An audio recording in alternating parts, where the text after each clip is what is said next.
Conforme a gente viu na aula de ontem, essa segunda aula vai ser destinada a gente trabalhar com a interação entre os elementos estruturais, tá? Como que, na verdade, a gente trabalha com o comportamento desses elementos em conjunto, quando a gente está analisando o pórtico como um todo, tá? Eu vou começar aqui com um arquivo do Iberic, tá? Um projeto. Esse projeto aqui eu formulei ele somente para essas aulas, não é um projeto real, tá? Eu fiz com que dentro desse projeto a gente tenha alguns problemas estruturais que eu quero exemplificar nessa aula, tá? Bom, começando aqui, como que se comportam de fato as vigas quando se apoiam nesses pilares, tá? Quando a gente vai estudar lá na faculdade, a gente está estudando pilares, a gente vai classificar esses pilares como pilares intermediários, pilares centrais e pilares de canto, tá? Nesse caso aqui, ó, se for comparar esse pilar 14 aqui com os métodos que a gente utiliza na faculdade, tá? Ou quando a gente aprende a calcular manual. Esse pilar 14 aqui, ele tem a viga V8, que está apoiada nele, e a viga V6, que está apoiada de forma contínua, tá?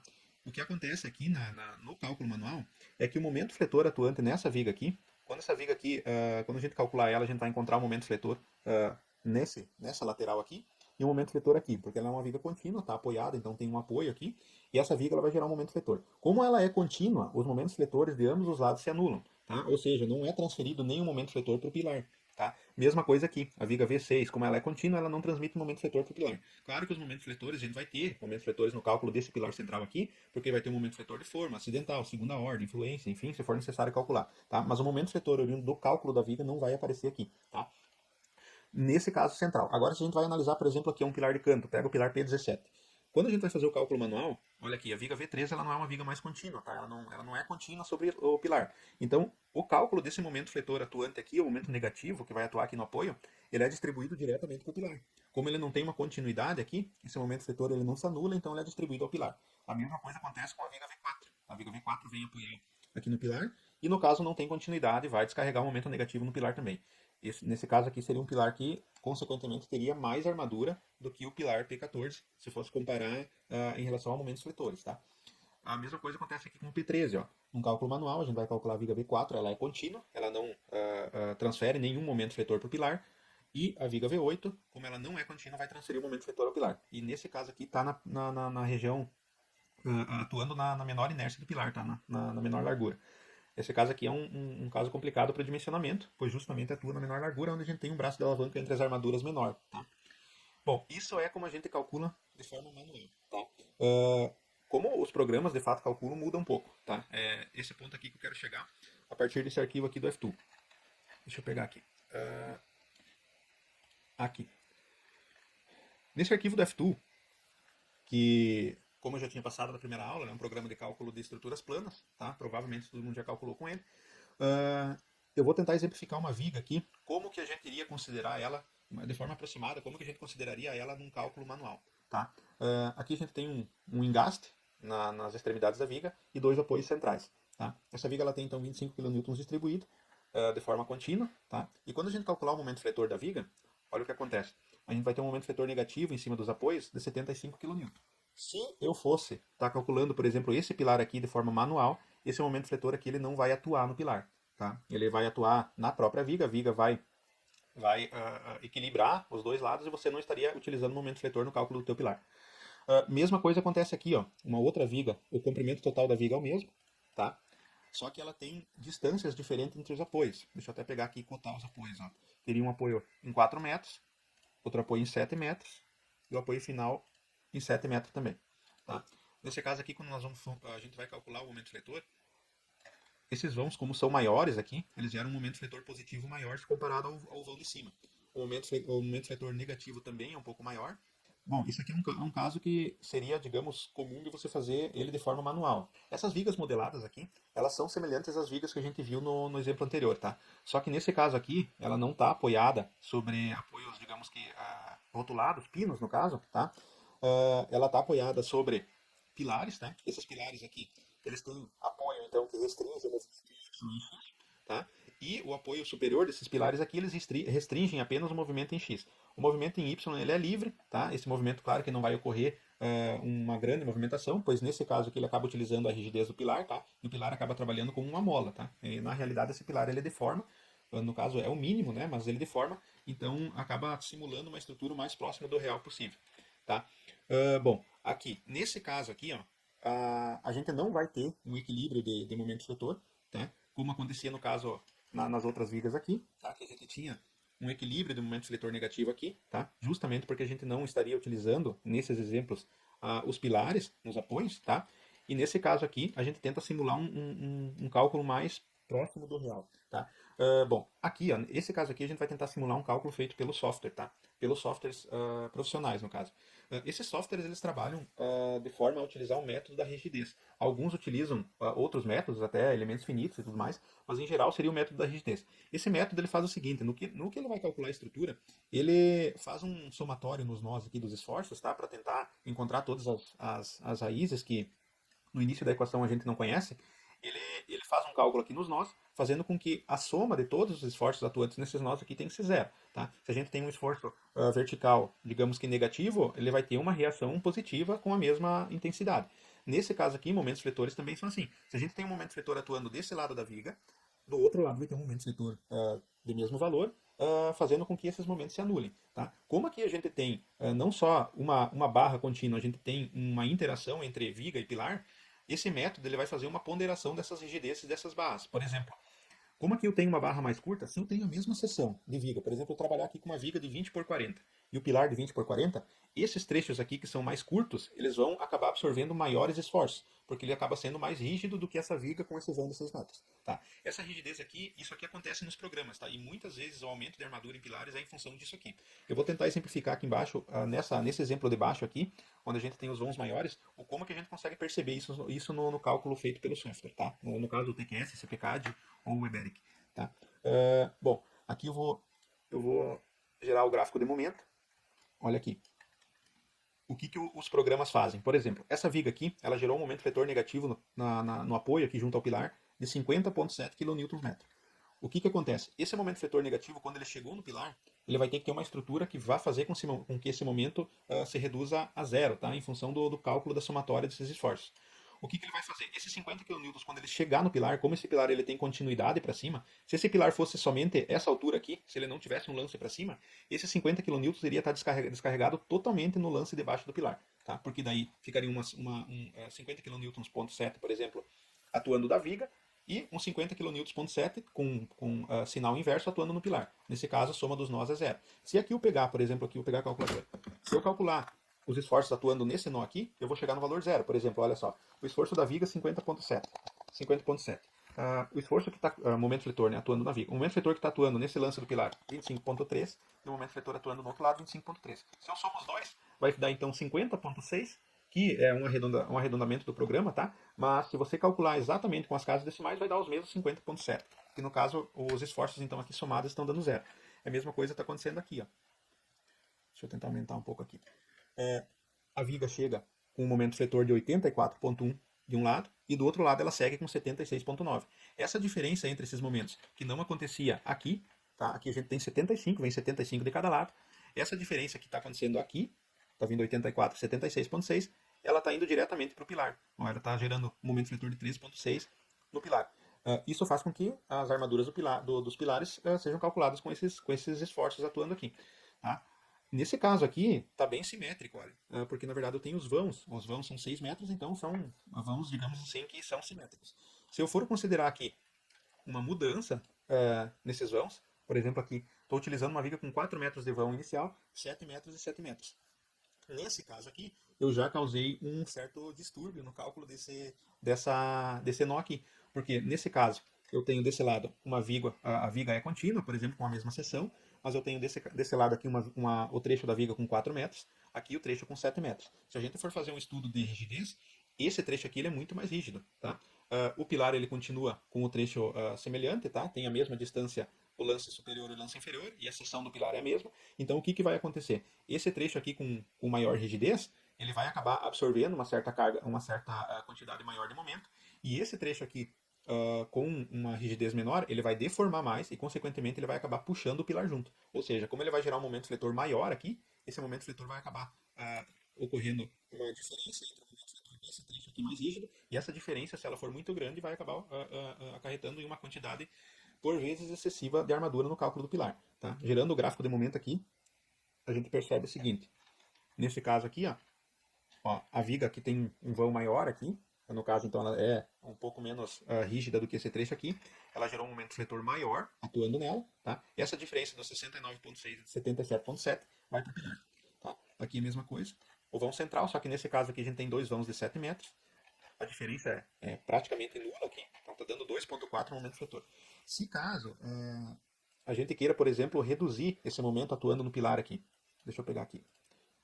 Digamos que a gente está fazendo um cálculo no software e a gente acaba encontrando um momento fletor alto no pilar e a gente queira diminuir esse momento fletor para tentar passar com menos quantidade de armadura.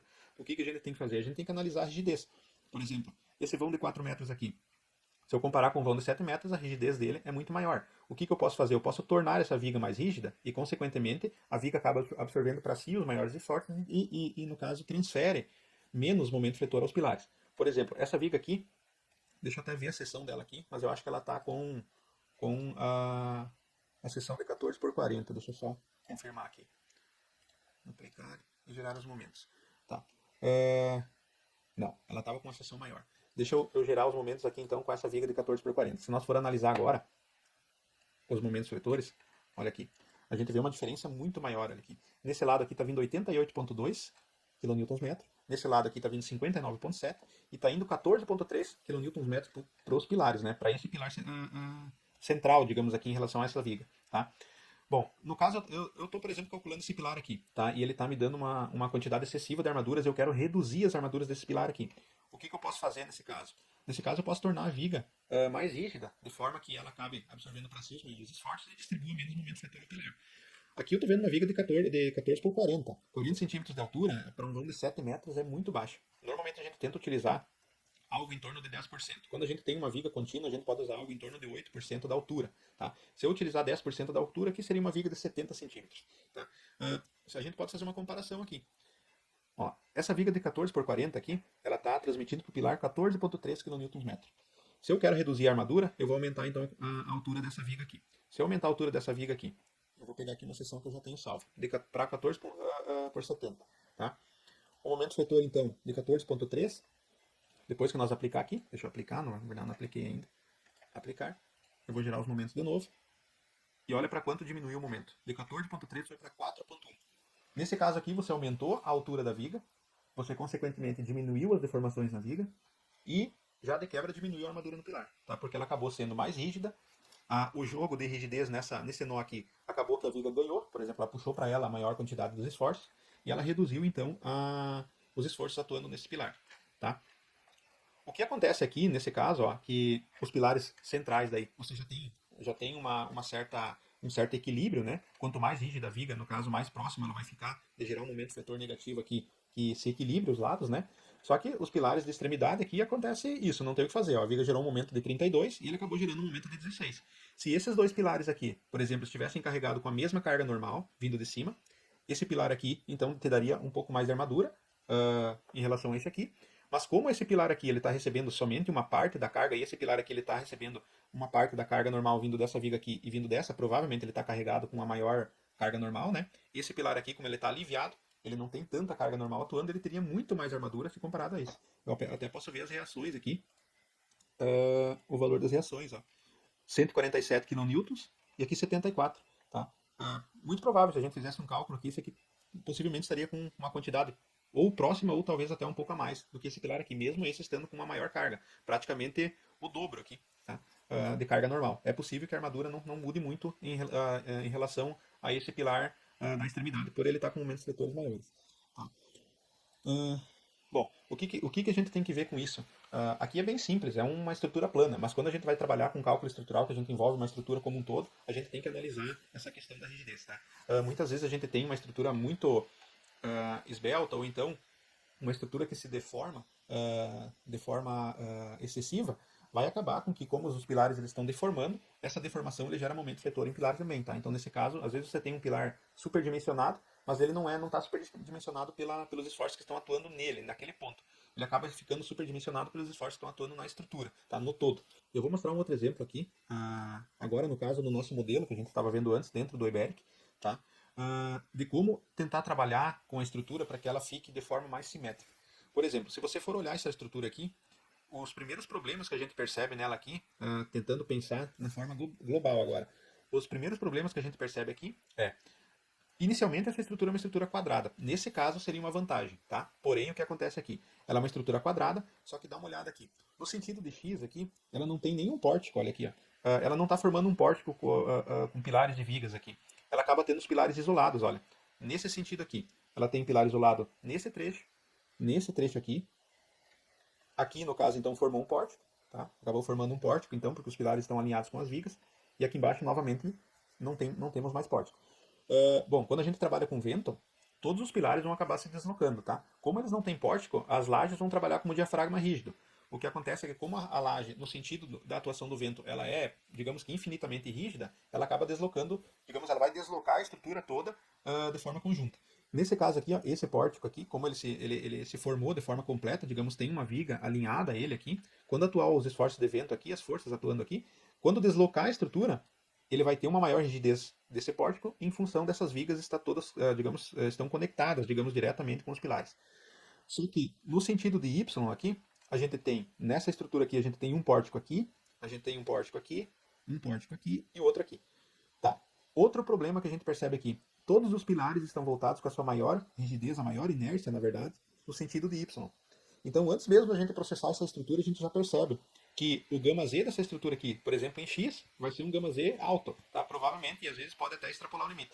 Quando a gente vai fazer a concepção de uma estrutura assim, a gente tenta trabalhar com pilares que estejam, digamos que, de forma mais simétrica em relação ao todo, tá? Nesse caso, a gente tem todos os pilares voltados para o sentido de maior inércia, no sentido de Y, que é nesse sentido aqui, tá? Nós temos que tentar, quando a gente está trabalhando com estruturas, tentar trabalhar com uma melhor distribuição. Por exemplo, trabalha com alguns pilares em X, outros em Y, tentando fazer com que a soma entre pilares de X e entre pilares em Y tente ficar próximo, tá? Não dê muita diferença. A não ser que você tenha uma estrutura, por exemplo, aqui uma estrutura muito alongada, tá? Digamos que essa estrutura continuasse aqui, ó. Aí até poderia justificar esses pilares aqui nesse sentido aqui, tá? Porque a estrutura estaria, digamos, em uma direção ela é esbelta, tendo os pilares com a maior inércia voltada para aquela direção, ela acaba reduzindo o gama Z. Eu vou fazer o processamento dessa estrutura aqui para nós ver qual que é o valor do gama Z. Tá? Como a gente já percebeu, tendo somente um pórtico nesse sentido, estando todos os pilares voltados para o sentido de maior, digamos que, maior inércia do prédio, né, da planta, com certeza o gama Z em X vai ser um gama Z muito alto, e possivelmente até acima dos limites. Eu vou processar a estrutura aqui para a gente poder ver qual que é o valor desse gama Z. E estando alto o gama Z já é um dos indicativos de que você vai ter problema em pilar. Tá? O gama Z alto ele é uma estrutura muito deslocável. E com essa estrutura deslocável, você acaba deslocando pilares, aumentando o momento de retorno dos pilares, muitas vezes em função do processo P delta, né? Porque você acaba transferindo para os pilares os esforços de segunda ordem, tá? E acaba aumentando as armaduras também. Se nós ver o nosso relatório aqui do processamento da estrutura, a gente já percebe, olha aqui, ó, em X, o gama Z 1.2 e o limite é 1.10. Olha em Y como está o gama Z bem dentro do limite. Olha aqui, o limite 1.10, gama Z 1.4, 1.04, 1.05. Nesse caso aqui, com o gama Z de 1.2 aqui, a gente está acima do limite de 1.1, tá? E nesses casos aqui a gente tem que considerar os esforços de segunda ordem. Deixa eu fazer uma consideração aqui, que nessa estrutura aqui, por ele ter esse gama Z elevado em X, a gente vai acabar tendo um maior deslocamento. E o pórtico, que nesse caso aqui, o pórtico que está oferecendo à estrutura um certo contraventamento, ele acaba ficando sobrecarregado em função do vento. Então, possivelmente, você vai ter problema nesses pilares aqui, ó, tá? Que estão dentro desse pórtico formado por essa viga e esses quatro pilares. Mesmo a estrutura trabalhando, a laje trabalhando como diafragma rígido, esse pórtico aqui ele acaba absorvendo os maiores esforços vindos do vento e, consequentemente, aumenta os momentos letores nesses pilares. Então, daqui a um pouco você está trabalhando aqui, está tentando otimizar esse pilar aqui, ele de forma alguma reduz a armadura, muito possivelmente, muito provável que esse pilar aqui ele tenha esteja sofrendo, por exemplo, os momentos vindos do vento. Tá? Se a gente pegar o cálculo de vigas aqui, botar no pavimento superior, a gente vai pegar o cálculo dessa viga aqui, tá? Analisar os momentos atuantes nessa viga. Ó, se eu for comparar aqui, por exemplo, aqui, ó, peguei a viga V10. Dá uma olhada no gráfico de momento aqui. Nós temos um momento negativo, 28 kN, né? 28 atuando aqui no pilar. A gente tem um momento positivo de 37 e um momento, esse momento aqui, na verdade, ele está atuando porque a viga V6 está oferecendo uma certa rigidez à torção, tá? E no caso essa rigidez acaba ocasionando um momento negativo aqui. Mas aqui o certo seria rotular essa viga aqui, apoio com viga, para que o programa não considere esse negativo, tá? Bom, o que eu quero mostrar aqui? Nesse caso aqui você vai olhar, o pilar está trabalhando com 28 kN. É possível que esse pilar aqui, você trabalhando com uma modificação na concepção, um nó semi-rígido, algo do tipo, você acaba reduzindo esse momento. Mas o foco principal é essa viga aqui. Deixa eu tentar pegar outra aqui para tentar mostrar o que pode estar acontecendo. Essa aqui, a viga V11. Mesma coisa, momento negativo, positivo, um pequeno momento negativo aqui, em função de estar, digamos que, engastado nessa viga, né, por oferecer rigidez à torção. Né. Agora compara essa viga aqui. Essa viga aqui a gente já consegue ver um certo problema. Tá? Quando a gente vê essa viga, a gente vê o seguinte: momento de 23, momento de 41. Aqui a gente vê que tem uma certa diferença entre o momento aqui, ó, 52 para 64 kN. Essa diferença aqui está indo para o pilar, tá? Mas o que eu quero que vocês olhem aqui é o seguinte, ó. Dá uma olhada nesse momento fletor positivo aqui. O momento fletor, ele não chega no ponto aqui no pilar, ele não chega aqui em zero, tá? Tá, mas dá uma olhada. Se você tem um apoio, digamos que ele é engastado, vamos considerar um engaste, por exemplo. Se eu estou com um momento fletor negativo atuando aqui, por que eu tenho um momento fletor positivo também atuando nesse nó? Isso se a gente fosse calcular à mão, por exemplo, essa estrutura aqui, considerando um apoio, uh, um apoio que permitisse o giro, no caso dessa viga aqui, nesse caso aqui não estaria aparecendo um momento fletor positivo. Tá? Mas como a gente está trabalhando com uma estrutura global, a gente está vendo aqui um momento fletor positivo, e esse momento fletor positivo é justamente em função do vento. Tá? Como essa viga aqui e esses pilares aqui formaram um pórtico resistente ao vento, esse pórtico acaba causando um momento fletor positivo aqui. Deixa eu tentar explicar com uma caneta aqui o porquê que acontece isso. Por exemplo aqui, vamos pegar o pilar e a viga apoiada nesse pilar. Quando o vento bate nessa lateral aqui, o que vai acontecer? Como essa viga aqui ela está engastada nesse pilar aqui, o vento vai fazer isso aqui. A estrutura vai deformar. Só que o que acontece? A estrutura deforma assim, ó. Ela abre e fecha. Assim, ó. Ela abre e fecha. O que acontece? Quando ela abrir aqui, quando ela fazer esse movimento aqui, como esse nó aqui ele está engastado, ele vai gerar um momento fletor invertido aqui. Tá? Quando a gente tem peso próprio da viga e cargas verticais, a viga está tentando fazer esse giro aqui. Tá? Quando ela tentar fazer esse giro aqui, ela vai gerar um momento fletor negativo. Agora, em função do vento, quando o vento atua nessa lateral aqui, ela vai abrir assim, ó, tá? A estrutura vai balançar e no que ela fazer esse movimento, ele vai gerar um momento fletor positivo aqui. Quando você for analisar esses momentos aqui da viga, você acaba percebendo que essa viga aqui, ela realmente funciona como um pórtico para tentar, no caso, contraventar a estrutura e, em função disso, possivelmente alguns pilares nessa região aqui não vai ter jeito de você baixar a armadura. Você pode até tentar mudar a seção. Se você aplicar nesses pilares aqui o nó semi-rígido, vai ser um problema para a tua estrutura, porque você vai aumentar muito mais o gama Z. Tá?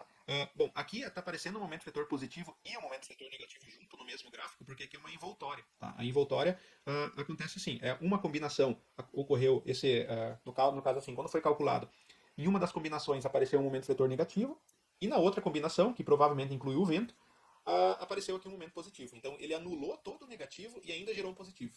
Tá? Então, para você ter uma ideia de como trabalha a estrutura nesses nós aqui. Tá? Agora, se nós for olhar aqui, por exemplo, essa aqui não tem momento. Essa aqui gerou momento também, porque aqui ela forma um pórtico, olha que gerou momento positivo nos dois. Ó. E esse aqui também, esse trecho de viga aqui também, se você for tentar trabalhar ela de alguma forma que você vai aliviar esses momentos fletores negativos, por exemplo, pensar assim, vou aplicar um nó semi-rígido aqui para me reduzir esse momento fletor negativo. Vai reduzir o momento fletor negativo e o teu gama Z vai lá pro céu. Tá? Então, aumenta muito o gama Z. Aqui tem outro caso, mas como essa estrutura está toda ela formada por pórticos, olha, e aqui nesse caso a gente tem um balanço, né? Esse balanço aqui acaba anulando aqui o momento fletor positivo, tá? Possivelmente nessa aqui vai aparecer um pouquinho no momento. Também não. É que na verdade aqui a gente tem 4 pórticos e no caso todos os pilares com a maior inércia voltada nessa direção. Nessa questão de esforços, a gente tem que analisar a estrutura como um todo, mas tem muitas variáveis. Não vai ser em 20 minutos, meia hora que a gente vai conseguir resolver tudo isso. Tá? No teu projeto, quando você vai fazer o teu projeto, vai dimensionar, ou vai, no caso, trabalhar com a concepção da tua estrutura, tem que tentar pensar nisso. Principalmente na disposição dos pilares, tentar trabalhar com uma forma mais simétrica de dispor esses pilares, tentar formar pórticos, na medida do possível, formar pórticos em toda a estrutura. Isso vai fazer com que o teu gama Z no caso reduza, tá? Porque a estrutura vai ser menos deslocável, né? E nesse caso também você acaba tendo momentos fletores menores nos pilares, tá? E você trabalhando com pórticos mais simétricos, você não vai cair nesse problema aqui de acabar transferindo maiores momentos para os pilares conforme os esforços, né? Vai tentar reduzir essa diferença aqui de momentos. Você reduzindo essa diferença, consequentemente tu reduz o momento fletor que está atuando no pilar e reduz também as armaduras, tá? Cara, o ideal seria sempre trabalhar com vãos iguais, né? Isso seria o melhor possível na estrutura, tá? Mas como a gente tem uma arquitetura a atender, tá? Muitas vezes a gente tem um vão lá de 4, 5, 6 metros de um lado, outro lado tem vão de 3. Ou outra coisa que também pode aumentar os momentos. Você tem, deixa eu pegar aqui, você tem esse caso aqui, ó, por exemplo, você tem um vão, um vão menor aqui, ó, tá? E nesse caso você tem um vão maior e ainda tu tem uma viga apoiando aqui, que aumenta os esforços nessa viga aqui. Então, com certeza, a diferença dessa viga, de momento fletor dessa viga para essa viga aqui, vai ser grande. E essa diferença aqui vai te causar o pilar, no caso, vai absorver mais momentos e, no caso, vai ter aumentar a armadura nesse pilar. Deixa eu botar no pórtico aqui para nós dar uma olhada. Aqui, fletores. Ó, aquele mesmo pilar que a gente estava olhando, que a viga faz um apoio aqui. Ó. Olha a diferença desse momento aqui, na viga menor aqui, para esse momento aqui, da viga maior e ainda com apoio de parede. Ó. Momento fletor bem mais alto que aqui, consequentemente essa diferença vai para os pilares. Tá? Mais uma coisa que eu ainda quero mostrar antes de finalizar, que é os momentos fletores dos arranques. Tá? Ó, dá uma olhada aqui, a gente está com arranques, o arranque do pilar é o que vai te conectar à fundação, praticamente um momento mínimo aqui, né? Momentos pequenos atuando aqui. Tá? Alguns momentos aqui podem ter vindo do vento, tá? Mas o que eu quero mostrar é o seguinte, eu vou modificar aqui as condições de apoio da estrutura e aí eu volto com uma comparação em relação a esse valor. Eu voltei com o modelinho aqui da estrutura. Eu fiz uma modificação nesses pilares de divisa. Tá? Antes eram pilares com sapata centrada e eu agora fiz pilares com sapata excêntrica. Tá? Nesse caso aqui, deixa eu pegar o modelo 3D aqui. Essa é a nossa estrutura que a gente está analisando. Tá? E esses seriam os pilares com sapatas de divisa. Nesse caso, é só essa lateral aqui de divisa. Tá? Deixa eu pegar aqui. O que eu quero mostrar com isso é o seguinte. Ó. Como a gente tem sapatas de divisa aqui, essas sapatas, quando a carga do pilar chega na sapata, ele gera uma certa excentricidade com o centro geométrico da sapata. Essa excentricidade ela gera um momento fletor no pilar. Como a gente está trabalhando com uma estrutura, digamos, global, uma estrutura inteira, toda ela unida, né? A gente acaba trabalhando com distribuição de esforços, tá? Então, por exemplo, considerando essa divisa, toda essa lateral do prédio em divisa, é muito provável que você vai ter algum problema em pilares centrais aqui, tá? Eu vou botar aqui no pórtico para nós dar uma analisada nas forças aqui, nos momentos. Os momentos vetores atuando nessas sapatas de divisa. Agora dá uma olhada os momentos atuando nesses arranques aqui, ó. Todos eles aumentaram um pouco os momentos, ó, em função de que, como a gente tem uma sapata, uma lateral do prédio toda na divisa, e considerando sapatas excêntricas, esse prédio tende a se deslocar. Eu vou tentar botar aqui nos deslocamentos. Aqui pode ser o estado limite último também, não tem problema, é só para nós analisar os deslocamentos. Olha como se deslocou esses pilares de divisa. No caso, a obra, ela parece que ela vai tombar para a divisa, né? Claro que isso aqui é um movimento mínimo, mas como ela está movimentando nesse sentido, nessa lateral para essa, todos esses pilares aqui, ó, eles vão tentar fazer um movimento, o mesmo movimento desse pórtico que nós estávamos olhando antes, né? Que como a gente tem gastamento entre vidro e pilar, esse pórtico central, que era um pórtico importante para o contraventamento, acabava tendo momentos fletores maiores, ele acaba acontecendo isso aqui também. Como o pórtico ele está tentando tombar para a divisa, esses pilares aqui, todos eles vão ter um acréscimo de momento. Então, muitas vezes, você vai tentar modificar as armaduras atuando nesses pilares aqui, mas o teu problema é essa divisa. Tá? Ó, se a gente for aumentar aqui, aumentar o fator aqui de escala, olha como o prédio se desloca. Tá? Se deslocou muito em função das sapatas de divisa. E esse deslocamento aqui, consequentemente, aumenta e muito os momentos fletores nos arranques dos pilares. Olha. Então aqui você vai ter um cálculo, esses pilares quando você for calcular, vai ter um acréscimo de armadura e muitas vezes você não sabe o porquê. Você vai lá, vai tentar reduzir eu sempre bato em cima da tecla do nó semi-rígido. O cara vai lá e vai tentar botar um nó semi-rígido, vai tentar reduzir a rigidez dessa ligação para diminuir a transferência do momento setor do viga do pilar. Nesse caso aqui, tu está ferrando com a tua estrutura inteira, porque você vai colocar um nó semi-rígido aqui, o que acontece é que você vai aliviar esse pilar aqui e essa força não vai embora, ela vai ser distribuída entre os outros pilares também. Aí acaba que você acaba aumentando os esforços atuando em outros pilares e aí você vai daquele pilar, coloca o nó semi-rígido também e vai aumentando para os outros. Quando vê, você está com todos os pilares falhando e aí você não resolve mais a tua estrutura. Tá? Isso é um problema que acontece justamente porque os programas calculam os pilares de forma global. Tá? A gente tenta fazer uma consideração mais próxima do real possível, utilizando o software, tá? E o software faz um cálculo global de forma que ele considera a interação completa de todos os elementos, seja vigas, lajes, pilares. E, claro, se você refinar o teu modelo, considerar as lajes integradas ao modelo, também é um caso à parte de utilizar uma precisão maior dos cálculos. Tá? Bom, nessa aula seria isso. Amanhã a gente vai ver a parte de nós semirrígidos, tá? Que é essa tecla que eu bati bastante hoje aqui. E como a gente trabalhar com esse tipo de nó, e quando pode e quando não pode trabalhar com esse tipo de nó. Tudo bem?